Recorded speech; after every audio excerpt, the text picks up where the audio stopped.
Section topic, satellite observations as the Sentinel for climate actions.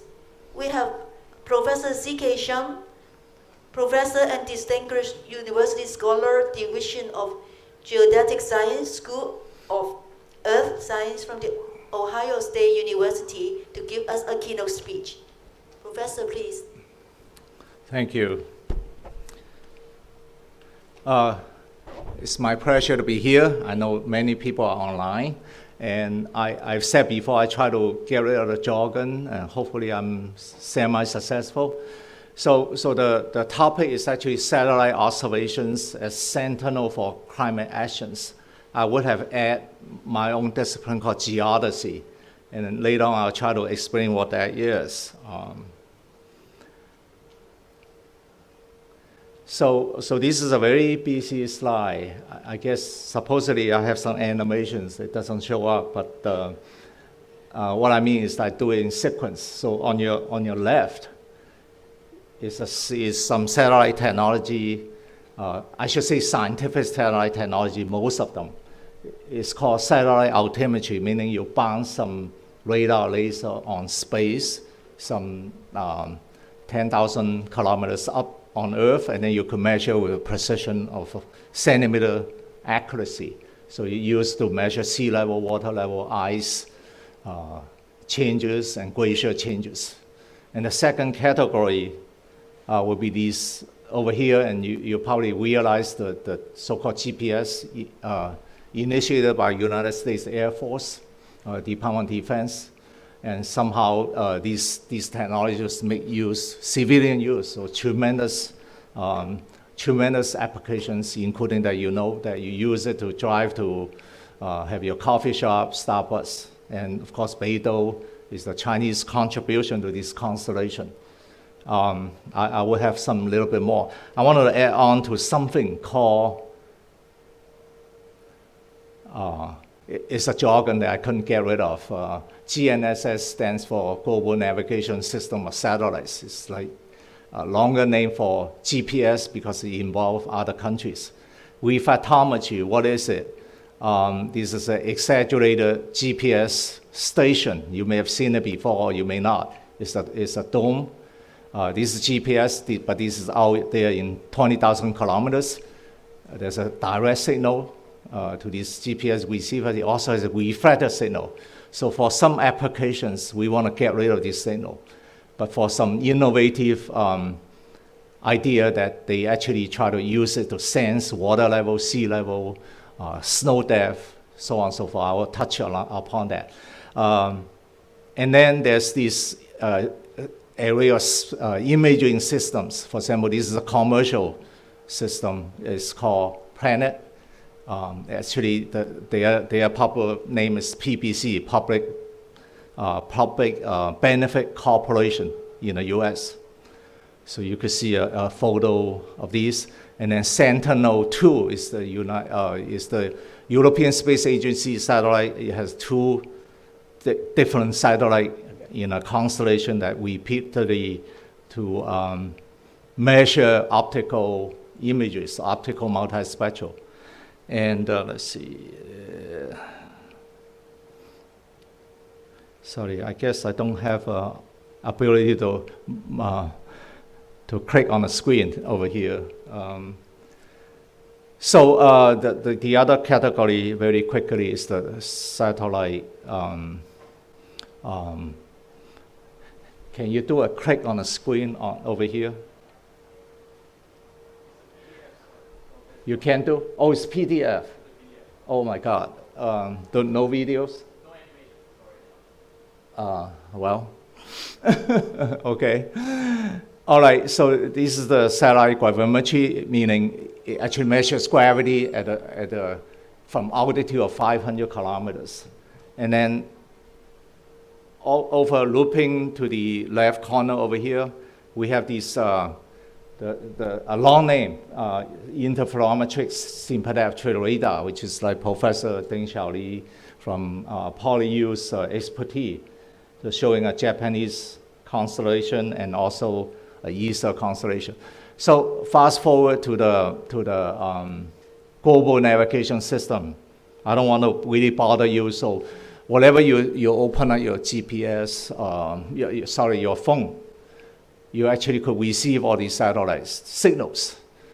The good thing is that they are free, unless the United States would be my understanding, only country could shut it off or scramble it.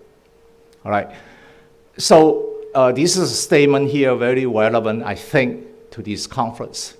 So for example, and as an example, I would say GPS or GNSS is the most prolific satellite geodetic technology for innovative science and potential commercial uses. So I put a name called signal opportunity. I'll quantify a little bit. Like, for example, the signal opportunity you saw, it could use to measure sea level, water level, and so on. Right, so the next slide. All right, so this is the example of so this is sort of in PDF, it covers that line over here. So what I want to say is this is another schematic. Basically, the receiver will receive the reflected signal. So this is not intended to be useful before. So what I want to say, this is innovative in the sense that you could use these signals. And the record for some of these data is over 10 years, over 20 years. For example, this is water level height over the lake. And so as a scientist, we always try to do comparisons. So there's a water level gauge right at the GPS site. And this signal over here in light blue is produced by this kind of scenario, reflecting signals. So it's amazing that the RMS difference is about 1.2 centimeters. And let's see, what I want to say is that basically this kind of innovation would allow somebody to potentially measure, for example, typhoon sea level heights from a distance. So I actually will have an example on that. All right, so this is the example. This is too much probably details. So I want to highlight a scenario in 2020. This is the hurricane, one a year in hurricanes that scientists or hurricane forecast centers said this is phenomenal. So many hurricanes, 7 of them, big ones. And then these station code over here are GPS stations. So without a whole lot of detail, basically, so what is into this? How do you commercialize technology? So the situation is that when people forecast typhoon in Hong Kong, in the United States, in South Asia, they call it cyclones. A lot of this measurement from up the geostationary satellite, very high up, they use cameras, they fly aircrafts. However, they are not going to be able to actually see the sea surface. So the physics of these hurricane genesis or the typhoon genesis, we need to know the temperature of the water, the high so-called thermal condition is maturing. The typhoon could spin very fast or slower depending on these physical conditions. So this satellite signal, actually it comes from causing you nothing. Basically, we did not intend to use these signals. It's going to penetrate through the clouds and somehow measure wind speed, for example. So I want to demonstrate that when we put these receivers on, so we're going to focusing on this station in Louisiana. Okay, let me just skip these slides. These basically show you the geometry. Maybe it's good to have a picture like this. So basically, we do not intend at first to measure water level like 100 meters out and out in the Gulf of Mexico, because that's going to give you a lot of information for hurricane in the case of the United States. So this is a very busy slide, maybe too technical. You saw this schematic before. That's the geometry. And then the color-coded path is basically the different GNSS satellite we receive over the sea surface. So theoretically, we could map the sea surface all around about 200 meters out from the center of the tower. Without looking at this now, we actually measure. So like say scientists like to have two different measurements and convince yourself that both of them are correct. So basically this is a mathematical correlation, like 0.97, almost 1 is almost perfect. Okay, I'll skip the other discussions. So coming back over here, now we're interested in looking at sea level, which is measured by the tide gauge, for example, at the top. And then we try to verify this, the new technology, and as wow, you can see in the color code, so one is red and the other one is light blue. They almost follow each other. And you can see that Hurricane Laura actually stuck out, the largest hurricane during that year in 2020, Tropical Storm Beta, Hurricane Delta. You can see the spike at that point, which means that sea surface is induced by the hurricane and then had landfall, all right? So I wanted to say something in the future or near future is already there. What about putting the receiver in space? Okay, so there's this small cubesat. This is a free U, terminology is free U cubesat, which has a very low power and only takes a GPS receiver over here. So the acronym for that satellite is called 𝗖𝗄𝑚 GNSS. It's PIs at University of Michigan quiz roof. So basically the original idea is to actually measure wind speed, all right, of the hurricanes. And then what I wanted to, without really going into details, so these could be, and maybe you should ignore all this technical stuff. What we wanted to do is to try to measure this vertical height. I'll use an example on water level. Next. So I should actually say that this maybe, there are a lot of commercial satellites already here, like GeoOptics, Spire, is about 200 constellations, and this Planet IQ actually uses a larger CubeSat. So this is, the technology is called radial occultation, all right, which could measure the atmosphere's profile, temperature profile, humidity, and pressure. So I think I'm gonna try to skip over these. So we wanted to use these kind of satellites, these kind of commercial satellites, and the example here is the Spire.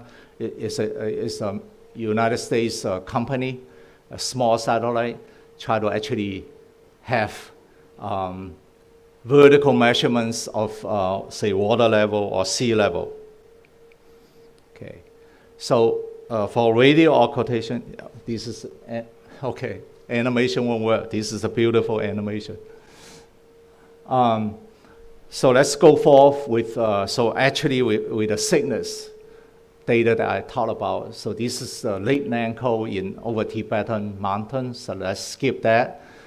So what happens, like I say, scientists like to say, we have a new technology, I want to verify this. So the verification is two other data actually.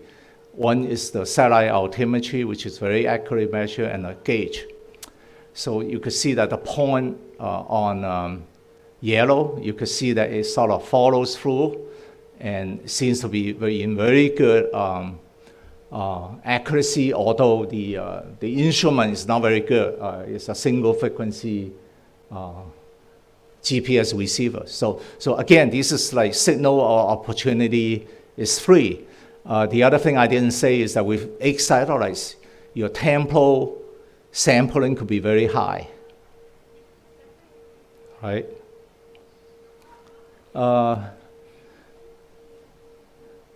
This is supposed to be animation showing that the gravity satellite could actually monitor the Pakistan flood, where you heard about, is killed about almost 2,000 people, a lot of damages, and so on, but no animations. All right, I'll skip that. This is something called, we would like to call deep learning, because satellite data usually have very broad scale. If you have one satellite, it spends about 90 minutes in orbit around the Earth, and then it has to come over again. So if you have a constellation of a lot of satellites, like I say cubesat, they are cheap, you can afford, then you can have many measurements. However, before that, for example, we only have one pair of these satellites, and so we could use some analytics, is what I call. So in additional instrument as technology, we could argue mathematics or geodesy, geodetic techniques. We could downscale something like, in the end, about some water storage problem, 25 kilometers, and daily sampling. Anyway, if there's no animation, there's nothing to show. I was going to show, let's see, nothing. Okay. All right. So I was going to show that we could capture, in this technology, we could actually capture the hurricane Harvey over South Texas. If you remember, it stayed over Houston for a while, and because of some intricate meteorological balances with storms nearby, so the hurricane just stayed in the area, dump tons of rain onto the land. So this technology could be, for example, used that we could potentially monitor the storm surge, potentially in near real time or very quickly. All right. So let me quickly talk about some other applications.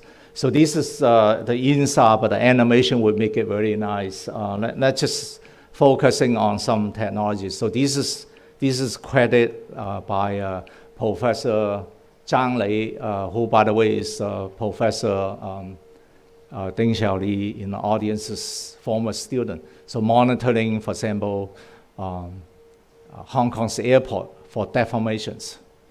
So INSAR could do deformations in polders. For example, the polder meaning basically levees or dams near the ocean, so sea level could be the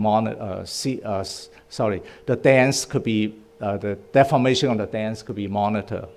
And then, for example, in, this is the 𝗬𝗪𝗁 plateau, we could monitor the active layer in a sense to see whether this permafrost layer is moving or not. Okay, and then the next technology I want to say is about 175 satellites. It's called Planet. By the way, this is commercial satellite, and they advertise that they have daily sampling because they have so many of them, even clouds cannot stop. So in this case here, this is in India. It's called Kannauj, India. There's a power plant. There's solar power plant. You could see that they never actually expect a flood in this region, but potentially because of climate change, it flooded the whole area and then damaged a lot of facilities. How do you mitigate that with the technology? We could only say that we could potentially monitor it, but obviously we could not really prevent the flood from coming in. And this flood comes very fast, and then the sampling of this data every day actually allows it to be seen, to be observed. All right, so this is a fire, detecting a fire, also in India, forest fire. It's actually, quote unquote, is a small fire. And this is the infrared map. Actually, we have shown the brightness, the temperature is hot. So you could actually see, because of the resolution of the satellite is about 4 meters. Okay, let's see.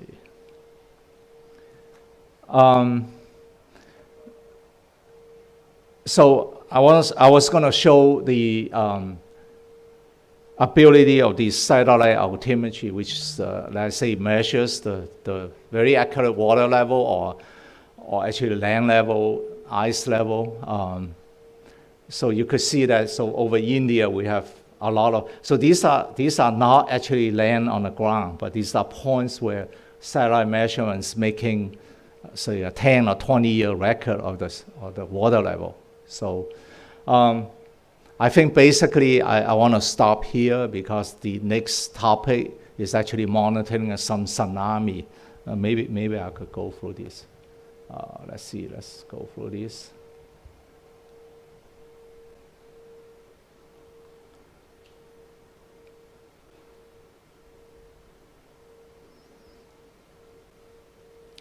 Is this all? All right. Let me do this. Okay. So one other technique that I wanted to highlight over here is also the radar altimeter, but instead of measuring over the ocean, it measures over the land. You could see the track. The reason why I picked this area is the Central Valley, California has a lot of aquifers. So the economy of the commercial agriculture economy of Central Valley of California is actually among the top 10 in the world in terms of yield and money, because you drink wine and they are expensive almond. But the groundwater is being overused. So once you use the groundwater, the land subsides, it could never recover. So the idea is try to use altimeter as in addition to GPS, maybe INSAR, maybe other radars, to try to track the deformation. So the red you see over here, so this the altimeter is comparing with the INSAR. You could see a subsidence. So this is a huge number, like up to 40 centimeters per year. The land is going down, right? So I had just one more slide. So I pick a point over here, which has a GPS station nearby. We try to compare, like I said, scientists like to compare. So what without reading all this,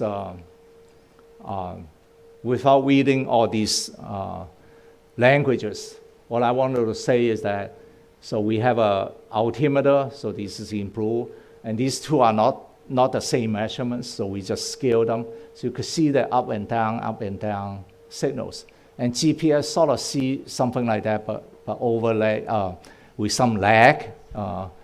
So if you notice this slight orange time period, this is a flood. This is a large flood in Northern California.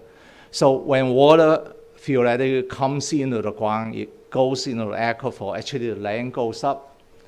The actual change could potentially be about 10 centimeters, which is huge. Then when the water being pumped out, actually you could lose the land will actually go up like here. So we argue that this technique is also not intended for use originally, could potentially be used for like groundwater, water resources management, because we could be very accurately measure without digging a well. So I think I'll stop here. Thank you. Thank you, Professor Shum, and please remain on stage. We would like to have the panel's moderator, Mr. Anson Blakely, Partner, Technology Sector of KPMG, to join Professor Shum together with our two panel members, Mr. Simon Lee, Director of Client Development in FinTech, PropTech, and ArtTech from S3, and Professor Ding Xiaoli, Chair Professor of Geomatics, PolyU. Thank you. Well, ladies and gentlemen, great to be here with all of you this afternoon. Again, I want to say a very big thank you to Professor CK Shum for sharing with us his great insights. We have got a very distinguished panel for you this afternoon. What I'd like to do very quickly, I'd like to ask my distinguished panel members to give us a quick elevator pitch. And if you don't mind to introduce yourselves, I'm going to start with you, Simon. Simon Lee from S3. Simon, over to you. Okay. Thank you very much. Very glad to be here. So my name is Simon. I come from 𝗧𝗧. So I'll talk about 𝗧𝗧 later on, but introduce myself. What I do is I work in business development in 𝗧𝗧, mainly for 3 territories. So we are talking about fintech, property and construction, and art. So on my day-to-day, basically I go out and talk to different clients, understand what the market needs, and to see if there's any possibility for 𝗧𝗧 as a research institutions to work with our commercial client to resolve any pain point in the industry. Sure, very good. Thank you, Simon. And I'm going to invite Professor Ding Xiaoli from PolyU to give a quick introduction. Yes, thank you very much, Anson. Good afternoon to everybody. I'm from PolyU, and I'm actually doing research on 2 things mainly. First, I try to develop technologies to observe the Earth from satellites. The technologies have applications in areas like landslide monitoring, earthquake studies, and also climate changes. For example, how the glaciers on the mountains are changing over time, due to climate change. The second direction is on land and space. Hong Kong needs land, for example, but where to find the land and how to create a new land. So this is my another research direction. Thank you very much, Professor Ding. CK, maybe I think it's a good idea just to ask you to give us a quick elevator pitch, because you're over at Ohio State University, but anything else you want to share with us about yourself? It's working. I think so. Okay. All right, thank you. So what I would do is like Professor Ding, we do research, and as I said, all of a sudden, in certain time back, we realized that scientific data, which is notoriously difficult to process. 5 scientists usually don't agree on a result. And however, the data are free, to the scientists. And so I've been keep thinking, maybe we could use these data for applications like monitoring floods, hurricanes, land subsidence, sea level rise. Maybe it could be, so that's the idea. The rest of them, I don't know how to do it. So I rely on the gentleman on my right-hand side. Okay.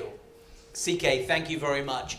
And I think it is quite interesting, because Simon and I are from the commercial world, Professor Ding, Professor Shum from the academia world, and I think it's very important that we're here today to talk about all the cool scientific areas, but also we've got to figure out how can the commercial world work together with the academia world as well to look at solving these problems.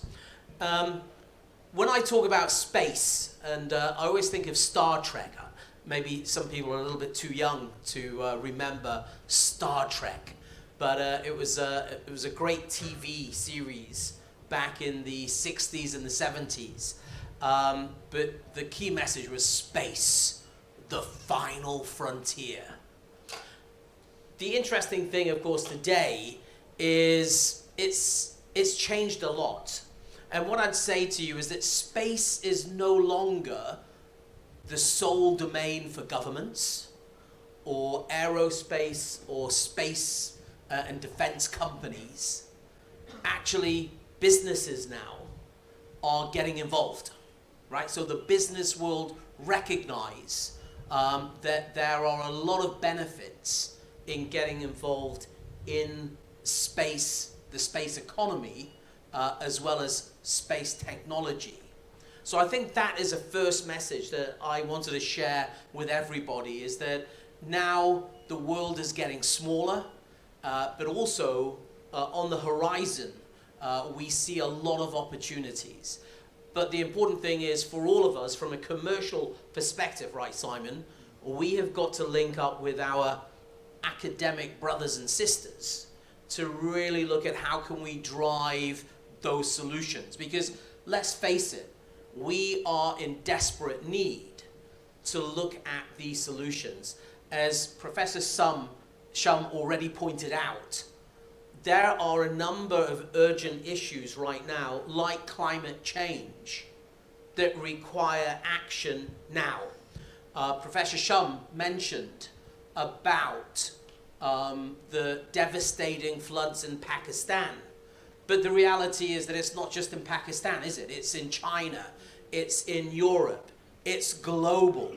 So we also need to figure out how can we use this technology. And Professor Shum, if you don't mind me, I really wanted to kind of talk about this whole, when we look at climate change, we need to figure out how can we use this technology.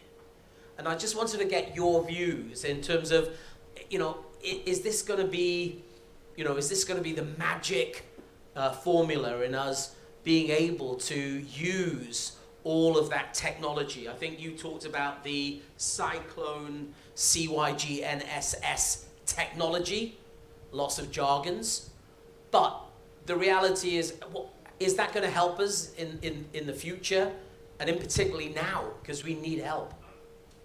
Yes, thank you. So the whole message is that there are many satellites, and I would say, I guess there's an idiom, you have an elephant, you have three blind men try to feel, and they're going to tell you what the elephant looks like, which are all different. So some of these satellite measurements are complementary. You need all of them. So the idea, I've said that I wanted to use scientific satellites, notoriously difficult to process, but actually we could do that. Professor Ding and I and others. The problem, there are three problems. One is the size of the measurement, because satellite is really big, like a football field. So you need to downscale it, and at the time of sampling, you need to rectify it. So either you have many satellites going up and cheap, which is cubesat, or you also have these analytics where I call it machine learning, deep learning. Some people would prefer AI.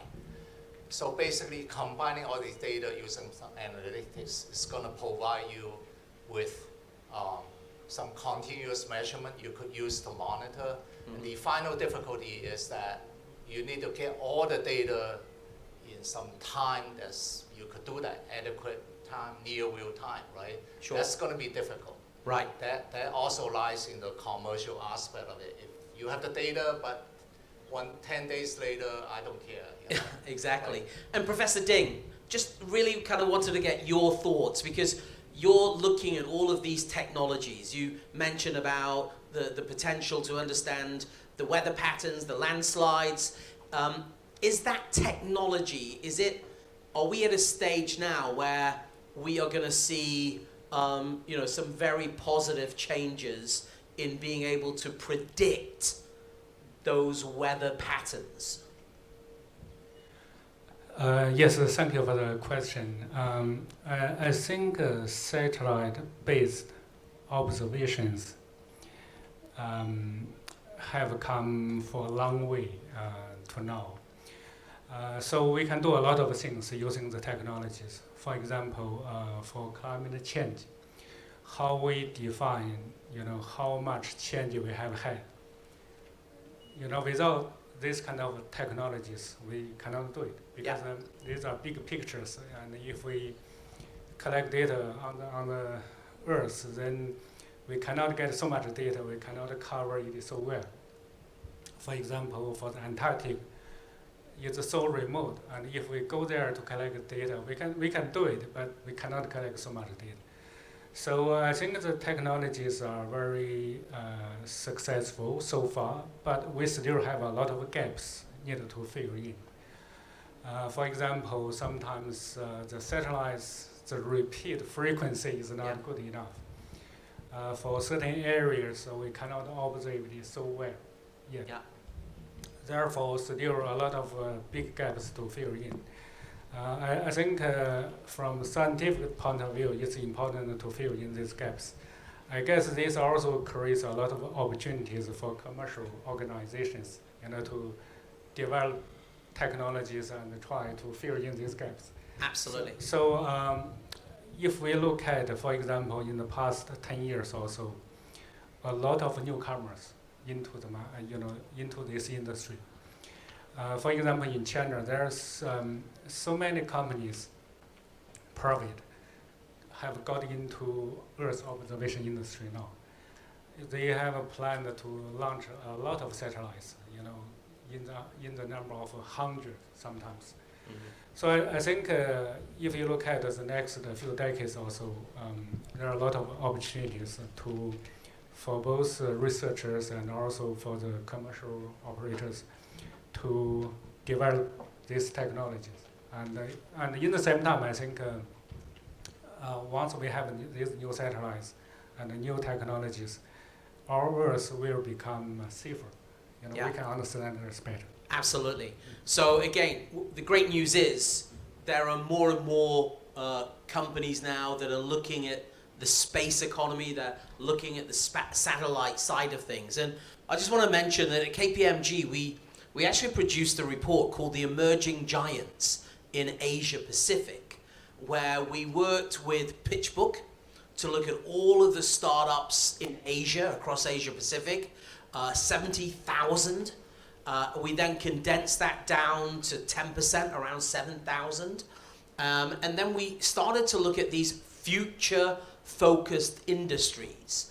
And to our surprise, and this was a collaboration between KPMG and HSBC, but to our surprise, small satellites came right up there in terms of the future-focused industries that we see emerging very strongly over the next couple of years. So that took us a little bit by surprise in the fact that today there's a lot more private industry that is really looking into the development of these small satellites. And I think the other interesting thing to note is the costs, right? Because in the old days, right, the costs were prohibitively expensive. But because there's been a lot of the companies now that have been working on that small satellite technology, the cost of the satellite today is a fraction of the cost of a satellite from yesterday. And the size of those satellites have gone from being mega satellites to really something that you can fit in the palm of your hand. So that is reality. But the interesting thing is, in order for us to drive that new technology and that new innovation, we need to have places like Cyberport here in Hong Kong. We need to have places like the Hong Kong Science and Technology Park. We need to have these research organizations that are going to help us to drive and research and develop that new technology. And it just so happens I have Simon with me this afternoon. And Simon, at 𝗓𝗏, you're very much about driving a lot of that research and development. So do you want to give all of us a quick kind of, what's happening with 𝗓𝗏, and what are some of the cool technologies that you're seeing? Okay, sure. So first of all, maybe I can give you guys a quick introduction. What 𝗓𝗏 is, because I don't think everybody knows. So basically, 𝗓𝗏 is a government subvention. So although I go to my client, which is a commercial client, but in 𝗓𝗏, we are a government subvention. So we are actually under the Innovation and Technology Commission. So there are 5 R&D centers under the ITC. 𝗓𝗏 is one. Our focus is on ICT R&D. So therefore, a lot of software development, which is going on, and then we have a number of initiatives. So starting from fintech, smart city, etc. So there's one key objective for 𝗓𝗏 is we would like to use our expertise, using our R&D project to make the industry more competitive. So therefore, we are a non-profit making organization. We really want to using R&D expertise to drive innovation drive technology and overall, making all the industry in Hong Kong more competitive. And of course, we would like to have our technology research result can be penetrate, outside of Hong Kong as well. And how many different corporations are you working with today? If we think about the startup ecosystem, how many different companies are you talking to? Wow. If only talking about my part, yeah, I think I'm talking about hundreds. Hundreds, right? Yeah, if not thousands. If not thousands. Yeah. And again, I think that's the interesting thing. We're now moving technology and innovation. We're really now looking at how we can ramp up R&D. And I think that's really important. But I want to go to my friends here from academia, because is it a little bit difficult? You're the scientists, we are the commercial guys. How can we work together with you, Professor Shum? Give us money. Okay, so we've got to give you the money. Okay? Can you use the mic? Maybe keep it close. Yes, I understand that this is tremendous, another order, 2 orders of magnitude difficulty beyond that. So I guess we need to work with our partners, besides funding, to actually focus on what you could teach us how we could speak a language that right. The market people will understand, the business people, entrepreneurs will understand. So you've almost got to forget being a scientist, because that's what you told me earlier on, yeah. Saying, Anson, we have to forget being a scientist and we have to think about commercialization. What I would say to you from a commercial perspective, please never forget you are scientists. Please never forget that. But we need to collaborate. I think it's a very key message. All of us need to collaborate together to find that new technology, to find those new innovations. And again, Professor Ding, from your side, how can we work? How can the business world, how can all of the startup ecosystem, how can we work more closely with you and Professor Shum? Certainly, I think it's necessary to work together, or it's good, because commercial world and the academics, we have a different sets of skills and knowledge. Therefore, if we work together, we can complement each other and do things better. But how to do it? I think we need to communicate more and also build up the trust. So, for example, the universities might produce a lot of research outcomes that can be commercialized. But for us, maybe in the past at least, we don't care so much about this. We publish papers and that's more, maybe almost it is. But if we talk more to the commercial world, and then maybe we can make better use of this kind of research outcome. I think certainly communication is important, and gradually maybe we can build up the trust, and the trust eventually would be the deciding factor, if we can work together or not. Sure, yeah. And I love that point, because I talked about collaboration, but you also talked about communication. Yeah. So we've got to ensure that we're communicating with you and looking at these problems that we see around the world. And as I said, climate change is a massive issue for all of us. We need to put our heads together.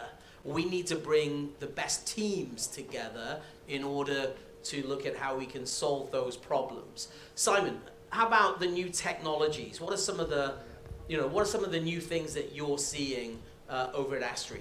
Okay, so we are looking into quite a few initiatives, but going back, commercialization, collaboration, I think this is very important. Yeah. So for us, we, when I say I talk to commercial client, basically we are trying to work with them together, collaborating, co-development. So this is what we are trying to do.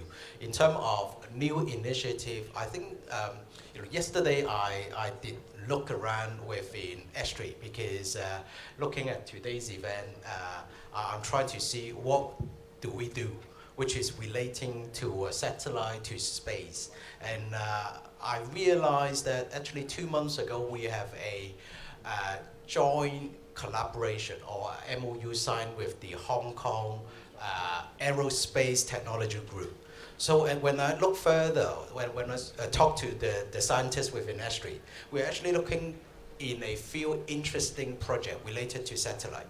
One is how do we able to use a satellite for a technology which 𝗓𝗏 already developed, which we call V2X, so vehicle to anything. So basically this, if we are talking about V2X, it's basically a coordinating platform. We always think it's a step before autonomous driving. How we're able to coordinate all the car on the street, pedestrian. So basically we are talking about car and car communication, car and infrastructure communication, car and person communication. At the end of the day, we want to ensure that the road will be a lot safer. I'll give you an example what I meant by this. So if I'm talking about car-to-car communication, let's say there's an ambulance coming 2 kilometers down the road, and then there will be a signal can be broadcast to all the car in front. So therefore, all the car can move out of the way and let the ambulance go past. So this is the technology we are talking about, and we have done so many use cases. I think about 35 different use cases. And then now we are thinking, could we use satellites as a signal that can basically transmit all the requirement signal, broadcast all the signal to the different infrastructure, different cars in front. Because if you think about it, using the current technologies, there would be some blind spot which cannot be spotted. But if we can able to use satellite technology, that could be something which can be improved a lot. So that's just one example. Of course, there are a lot more we are doing. So from my area, fintech. So if I talk about fintech, you may heard of 𝗍Hong Kong dollars. So 𝗍Hong Kong dollars will be, of course, driven by the Hong Kong Monetary Authority. And then, but 𝗓𝗏 is actually the organization putting this technology together as a proof of concept for the Hong Kong Monetary Authority 2 to 3 years ago. So we have started this kind of research and development well ahead before you guys know anything. So I think that, again, what I heard from that conversation is we're now seeing a wider use of satellite applications. And I love the V2X example because it's not just about making us, hopefully developing a safer planet and climate change, but also, as you said, even things like making sure we have safer roads that we can navigate. I think that's a good example, very much so. So that's been really good. I mean, again, there's lots of interesting comments that we've been hearing during this session, ladies and gentlemen. We are nearly at the end of the session, but we started 10 minutes late. So I'm gonna, if you don't mind, I'm gonna continue for 10 minutes because we started late. But I did want to kind of come back because very often we hear that space, not just being the final frontier, but we do hear that, space, we hear a lot about the US technologies. Professor Shum, you talked about 𝗙𝗍, which is a US satellite player, right? So there's a lot of US players out there, but equally, we have ambition, right? Here in Hong Kong, in the Hong Kong SAR, we have ambition to also get involved into the space industry and the space economy. And it's not just, quite frankly, it's not just Hong Kong, around the region. And of course in mainland China as well, we're also seeing, as you pointed out, Professor Ding, there's a lot of those POEs, right? There's a lot of the privately owned enterprises equally that are looking at how they can get involved. I just, very quickly, I wanted to kind of get your views, because geopolitics is a hot phrase right now. And the geopolitics, the reality is that, you know, it's us and it's them. And that's a shame, I think. That's a real pity, because when we're dealing with climate change, when we're dealing with some of these really urgent issues, we're better together. And I just wanted to kind of get your views from my learned professor friends. But I just wanted to kind of get your views in terms of, you know, is it all about the American tech, or can we also, you know, bring China tech? Can we bring tech from around the region into this very important area? So that's a very good point and question and timely assessment of the situation. We can't really do anything, usually the scientists, but with what the politicians doing, but sometimes we could do something. So I fully agree that scientists, or maybe people making money, will go where the money is. What makes sense? So to address that point, I wanted to point out that maybe in the 1950s, after World War II, there was this Cold War between the Soviet Union, at the time mostly with the United States of America. And in my profession, there's a organization called 𝗬𝗄𝘅. Actually, it started with a French and a professor, used to be NASA administrator, and at University of Michigan. So a group of these scientists got together saying that, oh, well, we want to do something is organizing this organization called 𝗬𝗄𝘅, which actually is under United Nations, by the way. So the Soviet scientists could talk to the American, British, European scientists on science, even technology, because it's aerospace. And so that seems to me is pretty striking and very timely in this geopolitical environment. I wonder whether that could be we could do something, all of us could do something. Yeah, I think that's a great point.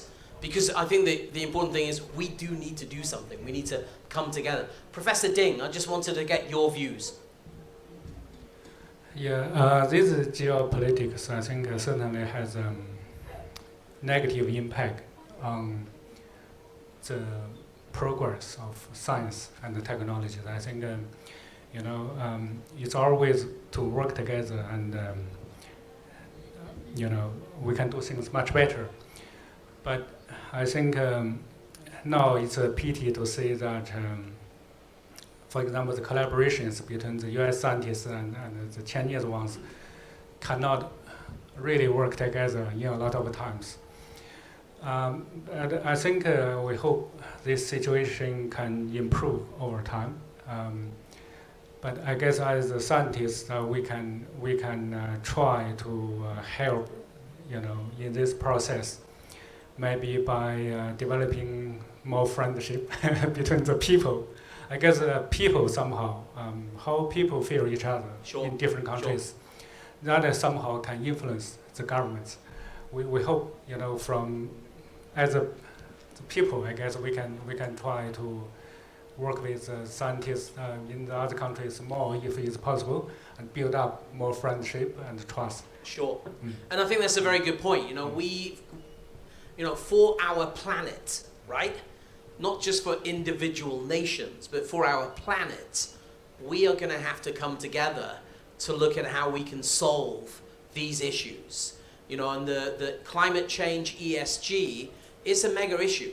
So we do need to find a way forward to ensure that we come up with the innovation and innovative solutions.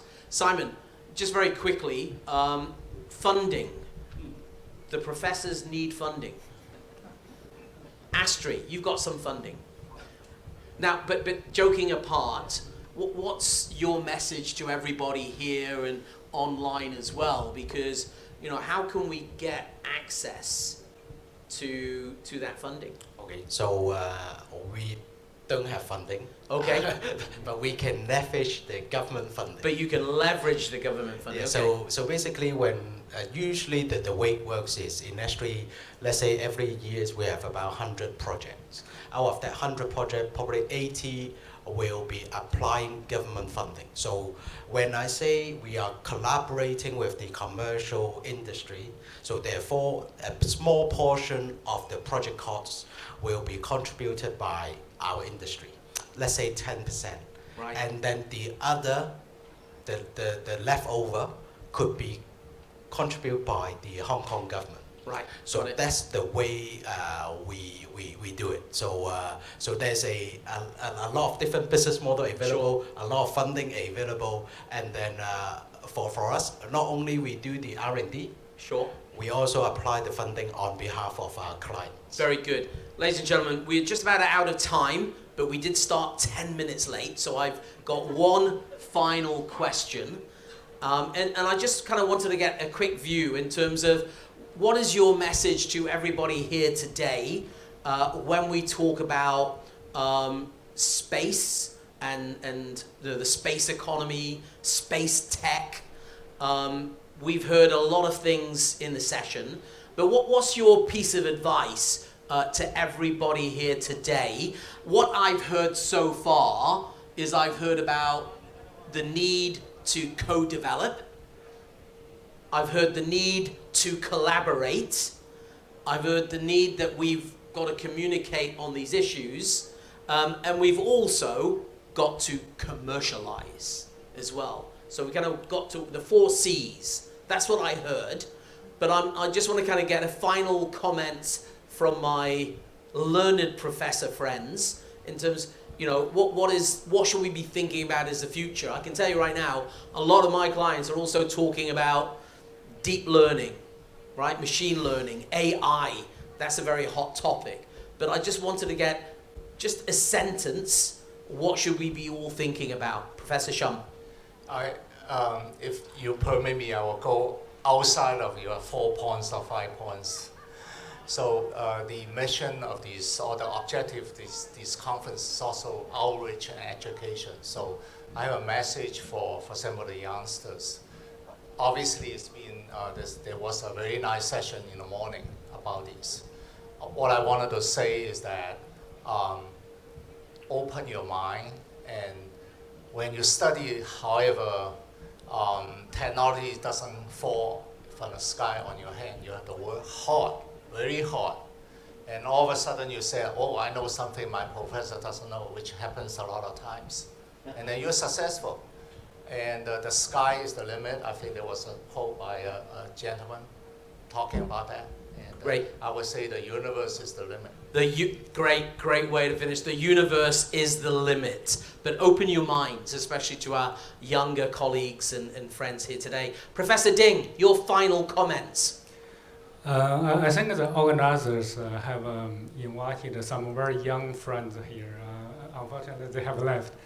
I think it's good, to involve these younger generations to get them interested in this field as early as possible. I think this is a great thing to do.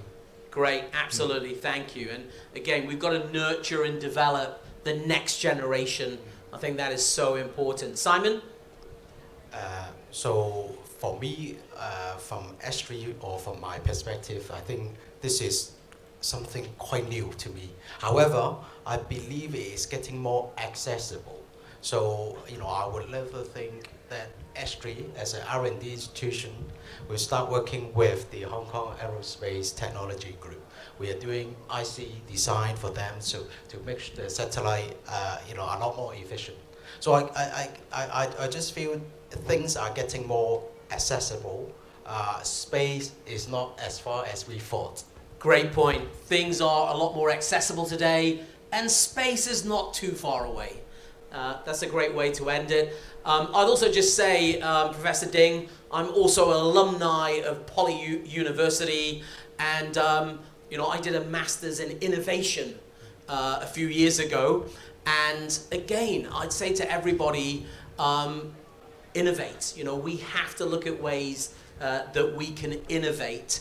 but we've got to do that together, right? I think that's really important for the future. Ladies and gentlemen, we're out of time.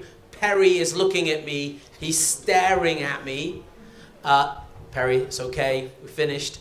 But the important thing there is, I'm sure you'll all agree, with the likes of Professor Shum, with the likes of Professor Ding, along with Simon and myself, hopefully we've shown you the way forward, that future collaboration where we've got to collaborate together with academia, with the commercial world, and we've also got to join forces together with the government and those public bodies as well. And as you said, Simon, space is not so far away, right? So ladies and gentlemen, please join me in thanking our learned friends, Professor Shum, Professor Ding, Simon, thank you very much.